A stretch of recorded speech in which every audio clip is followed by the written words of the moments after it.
Lucky I'm in love with my best friend. Lucky to have been where I have been. Lucky to be coming home again. I know it was a long drive, and some of you got lost a lot. Some of you more than others. But I just wanted to talk real quick about how much of a blessing it is, and how much becoming a homeowner, and maturing in that got me in my relationship closer to God. And it's funny how, and amazing how He uses an object, as an inanimate object, like a house, and buying a house, to get you closer to Him through so much. Start from the beginning. I think it was May last year. Where's the Oscar? Here he is. Maybe a little bit after that. During their graduation, when Oscar found out that he was going to be staying with us and his brother was going to be leaving, we started looking for places to stay. And you know, a lot of you guys here, he lived with you guys for a while, on multiple occasions. And he was talking about, and a little funny idea came up about him and I renting a place together. And then later in August, I came up again, and he was like, "Hey, remember that time we talked about renting an apartment or something?" And I was like, "Yeah." He was like, "Were you serious?" I was like, "Yeah, that could totally work out. We could totally do that." And started looking at places to rent. We went to a couple houses that we were going to rent, and just the prices kind of, you know, I mean, to rent a house nowadays, like a 2-3 bedroom house is $700, $800, is getting up there. And in the time, I was getting these cards in the mail saying that I was approved for like an auto loan or this much loan or different things.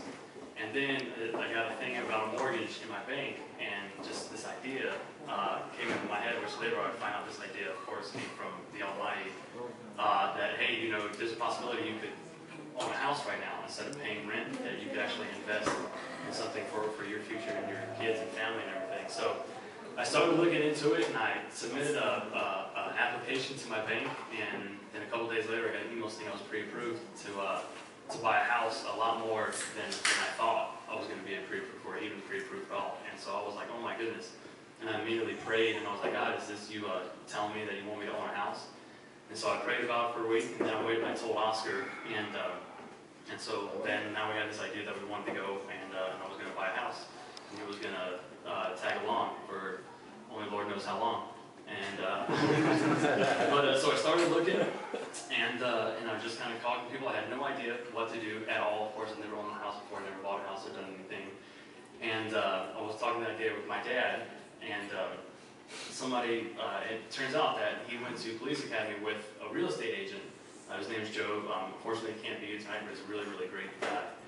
And so we set up a meeting, and him and I had lunch, and we hit off real well. And immediately we liked each other, and a couple weeks later we started looking for houses. And so for several months, you know, we were looking at houses. He's a really, really good guy, and he's been in the business for a while. He's very straightforward with the sellers and people, and it was a very easy experience on my part.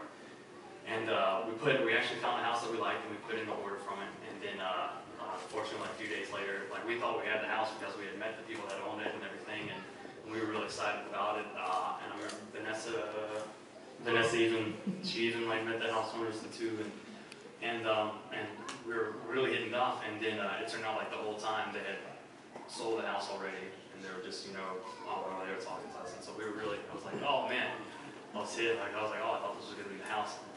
So we kept looking, and then I kind of got frustrated and stopped for a couple weeks, and then I got an email from Joe, and he said, hey man, I'm not scaring you, buddy, or anything, but beginning of next year, the APR percentage is going to go up for owning a house. So my interest rate was going to go up by a good amount, almost. The houses would almost be, because of mortgage insurance and things like that, it was going to be $150 more a month. And so he said, not to push you, but, you know, you shouldn't rush into a home, but if you got one you're looking at, maybe now's the time to get it. And so the next Friday we went and looked at like literally like 20 houses, like so many houses. And we came into this one, the guys sitting out right now, and immediately I liked it. It was in really good condition. All the lights, everything worked. There was no broken tile, no broken walls, anything like that. So I was like, hey, you know what, Joe, let's go ahead and put an offer on this one. And then we put an offer on a much cheaper one right across the street away. It was much smaller, only about 1,000 square feet.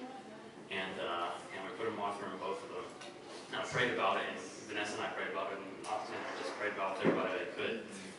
Because like it says, you know, in the Bible, through a large group of counselors, and you find your wisdom. And so I knew right then I had to have a bunch of counselors. Talking about it with Miguel, I was talking about this house, and then prayed about it. And then the next morning at 8 o'clock, I got a phone call, and Joe said that they accepted the offer. So almost within 12 hours, and so I was like, wow. And I remember I was at your guys' house, and I walked outside for the phone call, and I was like, oh my goodness, like, man, can I handle this? And immediately, of course, how the enemy works is he put doubt in your mind. So immediately I was getting doubt. So you can't afford a house, you're not able to do this and everything. But I knew that I'd been brought this for because of like God's word. So I put in the offer, and then I went and the offer had to be submitted by Monday at midnight. And Monday I get a call at about 10 o'clock while I'm at work from my lender agent. She said, hey, I'm glad you found a home. You have to hand me all this legal work before 4 o'clock today. And I got off at 2. And so literally I was going to the IRS, I was going to my bank, I was getting a year's worth of canceled rent checks, I was getting all this. I had no idea how much stuff you needed. Guys, when you if you're going to buy a house, realize that like a year before and start saving every receipt, every check, just everything. So I was going to do that, and of course I was like frustrated when I got to my bank, and we've been going there, I've been going there for a while, and I really like the people that work there. They helped me buy my first car, or my first car here, and like all this stuff, and she was literally for an hour and a half, she was finding all these checks and everything for me, and to print it up at the bank, because I didn't have a printer at my house right then, to print it up at the bank was supposed to be like $2 a page and all this stuff, so it was like $44, which would mean worth buying houses and anything. But all this stuff was kind of going through my mind, of course, 44. And she got on the paper, she was like, here you go, you got everything to do. And I was like, oh, thank you so much. Do I pay here?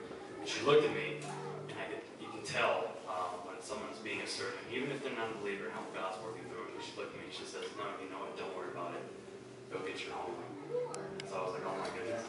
So I left. Yeah, amen, that's what I said. I left and went to the IRS, and I was like, oh man, I was there 2 minutes before it closed. The security guard was about to lock it, and she saw me, she opened the door, she's like, what are you going to get? And I was like, I just got to get a transcript printed. She was like, okay, just come in and do it real quick. We just shut down, but we can get this computer going for you.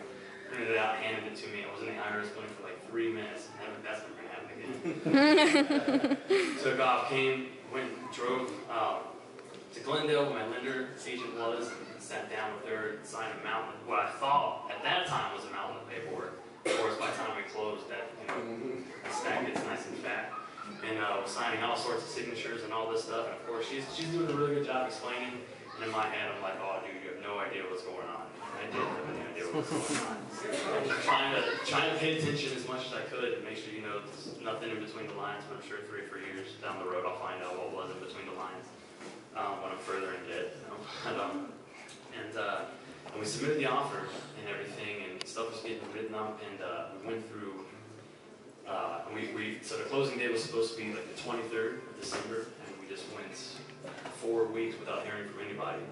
And Christmas came and passed, and of course, that was my hopes. I was hoping to have Christmas, first time in my house, but that didn't happen. And so we were coming up on the end of the year, and I wanted to have some kind of tax write-offs or anything. We knew we wanted to get it done this year, and it didn't happen. So of course, I was getting frustrated, and I was doubting it. They said there was trouble with paperwork, and they weren't being able to clear a lot of stuff from my name or from my paper trail history or anything. And it was really getting down and everything. And then I was getting frustrated, and the people who were close to me knew I was getting frustrated. And then I remember Vanessa and I, we were talking to her about it a lot, and so we sat down and we prayed a lot about it, a real long prayer one night, and I was praying with other people. And then we got a call the next day, and they said that the original plan that I had, which was, it's called 5-1, so they were going to give me 5% total purchase in cash to use for my closing costs and all this stuff, and I was already getting 3% from the seller, so that was going to cover everything. So all this money that I had saved I was going to be able to keep and use on the home spending. And they're like, yeah, you're going to be able to do all that, and so that was what I was planning to use. And so I bought all these appliances and everything, and stuff needed to repair the house and get stuff ready. And I got a call the day that I thought we were going to close, and they told me that they had just found out that my house was in Pinellas County. It isn't in Maricopa, it's in another county, so I didn't qualify. So I needed to give them 8% cash back, or 8% cash of the total purchase, thousands of dollars. And of course, right there, I was like, oh. And I felt like, well, you know, maybe this was the wrong house, and this is God, you know, stopped me because I was about to do a wrong decision. This is the time to do it. And prayed about it, called everybody up and told them, and we all started praying, and we just started just thinking about what we could do, how we were going to be able to do this. Because I didn't have that cash, of course, because I just spent it. Wasn't going to have to return appliances. Was what I was going to have to do. And I was on the phone on and off all day with my agent. And then one time, after we finally hung up, my agent called me back, Joe. And I could tell his tone was definitely different. And he said, hey, Caleb, listen, you've worked real hard with this house. We've worked, and I think you deserve this house and everything. If you know, that you do need this, but they don't say how you're supposed to get this cash. So if you need, you know, if you need cash, then we can work out a loan agreement or anything like that. Like he would, and so basically he told me that he would loan me some of the cash that he would loan me the cash to pay to help pay for the down deposit. And then another person did the same thing, and another person, and then of course right then God comes together in ways that you had no idea that he was going to come. And so all these messages, and God was telling me, yes, this is the house. And through family and close friends, we were able to come up with the money, and we didn't have to take a loan from anybody. We didn't have to take a loan from Joe or do anything. We kept it in the family and everything. We were able to pay and get the closing costs. And then of course they said there was going to be another delay, and the house wasn't going to be closed until February. Actually, it was supposed to be closed a week from now. And I got a call on Friday, January 18th. And Joe was like, hey dude, so I just talked to them, you can totally come down, we can close in the house today. And of course I just clocked out of work without telling anybody, and I just went, which was okay, because my work was tired of me leaving work early, and they're just, dude, just go do it. And so I did, and I signed, and another mountain of paper, yeah, again guys, paperwork, oh my goodness. But, and then I walked out, and at 12:30, Friday the 18th, I walked out of the seller agent's office as a homeowner, and called my dad and was teary-eyed and talking to my dad because he's told me like, oh, so much to know about finances. He's the reason, you know, through God working with him as a dad, you know, was taught about how to save and everything and how much I'm going to need, and because of him I was able to do all this, and just totally amazed at how God works and everything, and definitely it broke my heart to know that, you know, I'm not absolutely perfect for him, and that I don't thank him, and that I even doubted him, of course, especially. And, you know, just, Oscar, thank you so much for all you've done, man. Thank you for, yeah, I mean, everybody here has a reason to thank you for one part of your life, and of course, you've been there, and I'm so happy to be living with you, and soon have a Bible study in which we finally get unpacked, and everything clean up, and thank you for being there, and everything you put forth. Just thank you, church. Thank you, Gail. Thank you, thank you for when I came into worship practice and I was all frustrated when I was coming to church early to get everything unlocked. My agent was there and I was signing papers there. And Olivia, thank you, of course, so much for having me in your house for those years, and it was such a wonderful time. And Rodrigo, being my brother, of course, you know, and just being there and hanging out with me. Thank you, Mom, for all done before, and thank you for raising me, and nurturing me, and helping me to become who I am. And Dad, can't even begin to thank you so much for what you've done, and just raising me, and just you know, when you learn from your mistakes, and you, of course, every parent here can agree and testify that when those mistakes come, you know, and you're just so fearful for your child, and you just taught me so well, and because like everything you did, I was able to be wise and kept my job and went back to school. I don't know if all of you guys know this. I mean, I was a high school dropout, and I went back, and now I got college under my belt and everything. Well, yeah, I'm staying in my house, right? And well, Vanessa, of course, thank you so much for. I can't even. I mean, every day you're talking to me on the phone. I just couldn't even form words for how frustrated and just how, you know, anxious I was. And every time, you know, you always throwing a verse at me. You know, Proverbs 3:5, trust in the Lord. You know, Jeremiah 29:11. Just every single moment you were being the godly woman that God's word showed up to be and everything. Actually, you guys have no idea how much she's done to me. There was a time, and I was having a horrible day, and she was at her work, and she was just on her computer, and she made this PowerPoint for me, and it's, oh my goodness, it has blessed me. Actually, we're gonna go ahead and I just want you guys to see it. I just really do.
When you're needing your space to do some navigating,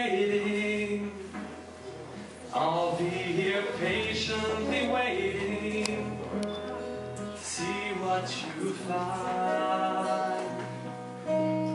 'Cause even the stars, they burn, some even fall to the earth. We got a lot to learn. God knows we're worth it. No, not giving up. I don't wanna be someone who walks away so easily. I'm here to stay and make the difference that I can make. Right. Our differences they do, but not to teach us how to use the tools and things we got. Yeah, we got a lot at stake. And in the end, we're still my friends. At least we did it then. We made it work. We made it that's the world.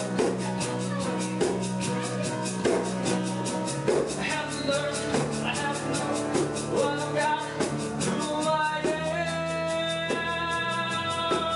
No, I won't give up on us. Even if the skies fade round, I'm giving you all my love. I'm still looking up. I'm still looking up. No, I won't give up on us.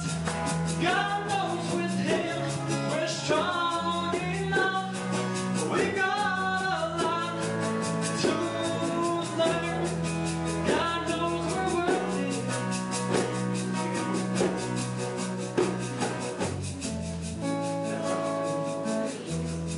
Wait, stay with your wife. I know, part of my car. Did you ever want the guys with you?